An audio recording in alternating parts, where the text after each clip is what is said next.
A Central Florida woman is suing her church after she says she had an affair with her pastor. The woman claims the church promised to give her hush money if she did not disclose the affair, but then failed to pay her. News 6 investigator Mike DeForest is looking into this lawsuit. Mike, what is the pastor saying about this? Well, Matt, I've left numerous messages with Pastor David Janney and the Orlando Baptist Church. No one has responded to this lawsuit, which includes screenshots of text messages the pastor allegedly exchanged with this woman. This is a day for us to say, as a church, which is a part of the fabric of the community, thank you. David Janney, who is married with adult children and several grandchildren, has been the senior pastor of Orlando Baptist Church off South Cimarron Boulevard for many years.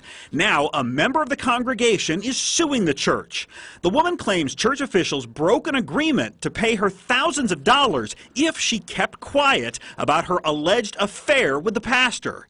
In her lawsuit against Orlando Baptist Church, Arlene Miranda says she and Pastor Janney began an intimate relationship back in September, a relationship that is documented in text messages she claims the pastor sent her. When Miranda later told another pastor about the alleged affair, she says church officials promised to give her money if she signed a non-disclosure agreement. According to Miranda's lawsuit, David Janney and other officers of Orlando Baptist Church presented her with the non-disclosure agreement, which provided that the church would pay her $3,000.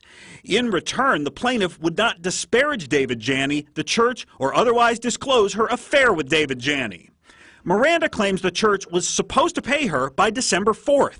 However, she says she never received any money. So Miranda filed the lawsuit demanding a copy of the written agreement she claims the church violated. Now, on the day before Miranda claims the church was supposed to pay her that $3,000, Pastor David Janney filed for bankruptcy. Records obtained by News 6 show that the pastor had repeatedly defaulted on a loan and was recently ordered by a judge to repay a bank more than $3.5 million. Now, there is no indication in court records that Janney's bankruptcy had anything to do with his congregant's lawsuit. Lisa and Matt. All right, Mike DeForest, thank you.